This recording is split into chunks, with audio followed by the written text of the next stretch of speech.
The History of Deep Learning, from Cajal's Neurons to the AI Revolution. Carbon versus silicon. Imagine an alien from a distant civilization is tasked with reporting back to her homeworld on the state of intelligence on Earth.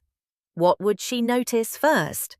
Probably that our planet has two completely different kinds of computers. One is over 3.8 billion years old and runs inside every living thing, carbon-based computing, driven by evolution. The other is barely 100 years old and was invented by us humans, silicon-based computing, the kind running in laptops, smartphones, and server farms. Both systems have to do two things: compute and store information.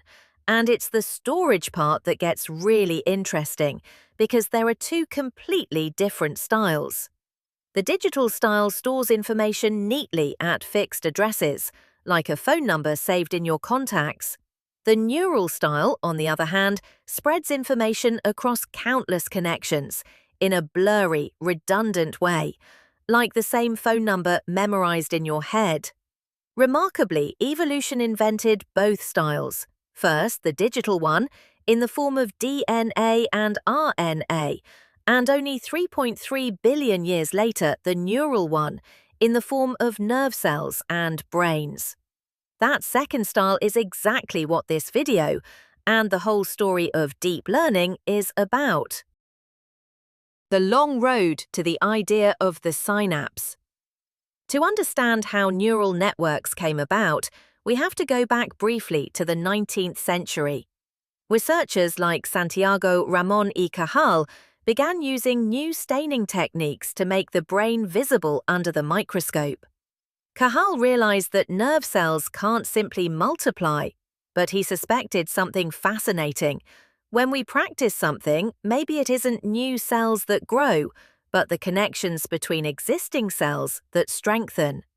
That idea, expressed in very cautious language, was the birth of a concept we now call the synapse, even though that word didn't exist yet at the time.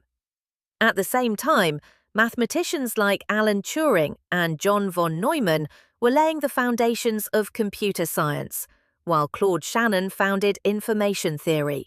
And in 1943, Warren McCulloch and Walter Pitts published a paper proposing, for the first time, a simple mathematical model of a nerve cell. Inputs are weighted, summed up, and then pass through a function that decides whether the neuron fires or not. That simple principle is still, to this day, the basic building block of practically every artificial neural network. Why learning in the brain is a genuine puzzle.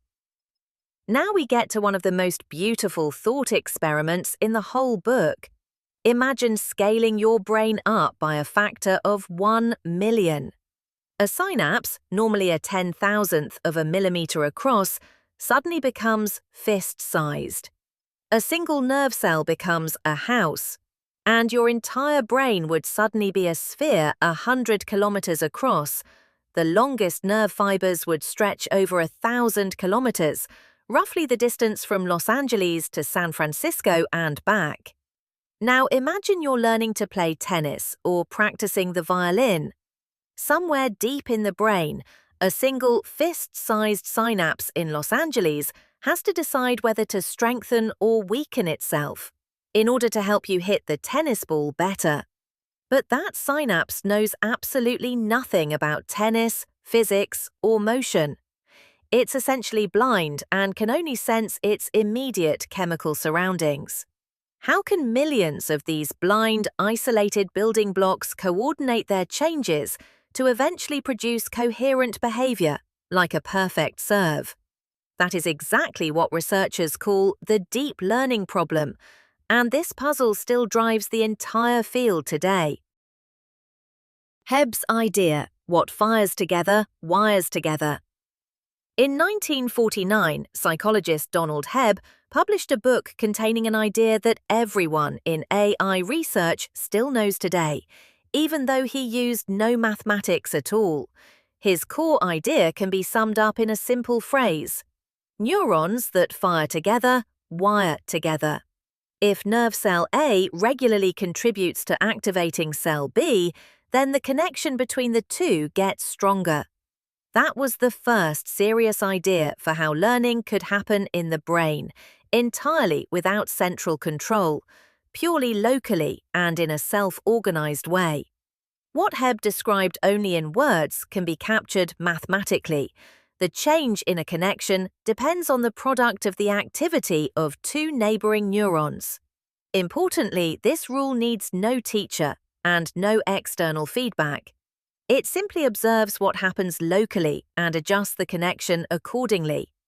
To this day, it remains an open question how millions of such simple, local rules can add up to complex, coordinated behavior like language or motor control.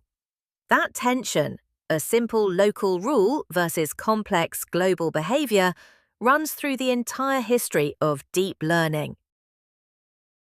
The perceptron and the first goal-directed learning rule. A few years after Hebb, Frank Rosenblatt took a decisive further step. In 1958, he developed the perceptron, a single artificial neuron that doesn't just passively observe, but actively learns to solve a specific task. The key difference from Hebb, the perceptron is given a concrete target for every training example. For instance, this is a cat, or this is not a cat. It compares its own prediction to that target and only adjusts its weights when it was wrong. This is called supervised learning because an external signal, the target, guides the adjustment. Shortly afterward, Bernard Widrow and Marcian Hoff refined this idea into what's known as the delta rule. The key advance, instead of just distinguishing right from wrong, the delta rule takes into account how strongly and in which direction the output would need to change to get closer to the target. Mathematically, this is nothing more than a very simple descent along an error landscape toward the lowest point where prediction errors are minimized. This idea of gradient descent will stay with us for the rest of the video because it remains to this day the core mechanism used to train virtually every modern neural network. The first setback, limits of the simple perceptron. In the 1960s and 70s, a lot was happening behind the scenes. David Hubel and Torsten Wiesel discovered nerve cells in the visual cortex of cats that respond to very specific visual patterns, like edges at a particular angle, a discovery that would later inspire the entire architecture of modern image recognition networks. Around the same time, Japanese researcher Kunihiko Fukushima developed an early multi-layer vision system, the so-called neocognitron, which was essentially already a modern convolutional neural network. The problem? At the time, he lacked both the computing power and the right learning method to actually train this network well. Then, in 1969, Marvin Minsky and Seymour Papert published an influential book that identified serious mathematical limitations of the simple single-layer perceptron. Their skepticism about whether those limitations would carry over to multi-layer networks was later often exaggerated, as if it had brought neural network research to a near-complete halt. In fact, a look at the literature shows that research simply continued more quietly in many countries, including Russia and Japan, where work continued on multi-layer architectures and early forms of gradient descent. The breakthrough, backpropagation, and the 1980s. The real turning point came in the 1980s, driven by several research groups, especially in Southern California. John Hopfield developed a model of associative memory that established close ties to the physics of spin glasses, suddenly drawing many physicists into neural network research. At the same time, the parallel distributed processing group around David Rumelhart and James McClelland further developed the concepts of supervised and unsupervised learning, and played a major role in popularizing an algorithm that remains the core of nearly every deep neural network today. Backpropagation, the backward propagation of error. The core idea is remarkably elegant.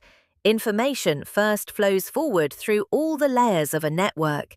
The output is compared to the desired target, and the resulting error is then sent backward through the network, layer by layer, using the chain rule from calculus to figure out how much each individual connection contributed to that error.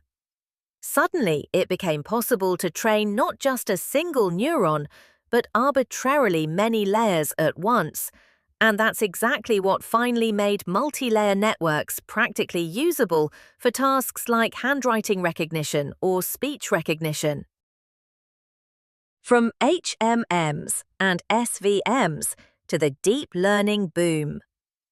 In the 1990s, other approaches dominated the research landscape for a while.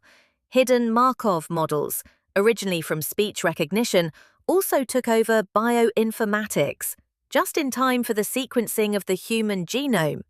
Shortly after, support vector machines gained popularity, a particularly refined form of shallow, single-layer learning that became the preferred tool for many researchers for almost a decade.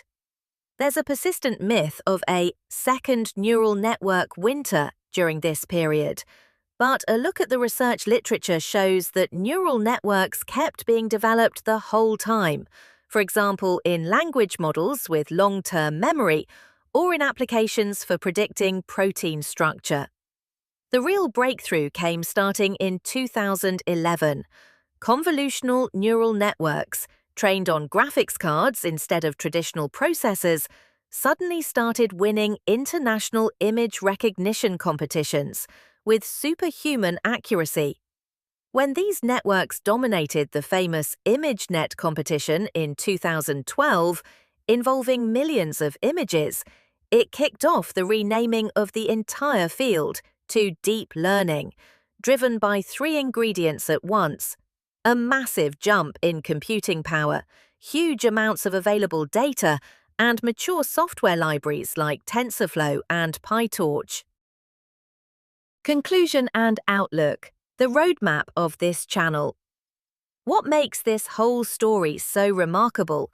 Deep learning isn't a sudden invention, but the result of over 250 years of mathematical and biological ideas, starting with linear regression from Gauss and Legendre in the 18th century, through Cajal's speculations about the synapse, Hebb's local learning rule, the perceptron, all the way to backpropagation and today's deep networks. You could almost say that much of what's celebrated today as deep learning is, at its core, linear regression on steroids, just with a lot more layers, a lot more data, and a clever trick called gradient descent to adjust millions of parameters at once. Still, the central question from our tennis example remains unsolved to this day. How exactly do millions of blind, local building blocks manage to produce coordinated, intelligent behavior? That's exactly the question we'll approach step by step in the upcoming videos of this series. From single neurons to multi-layer networks to recurrent architectures. If this journey interests you, subscribe to the channel so you don't miss an episode, and let me know in the comments which topic interests you most.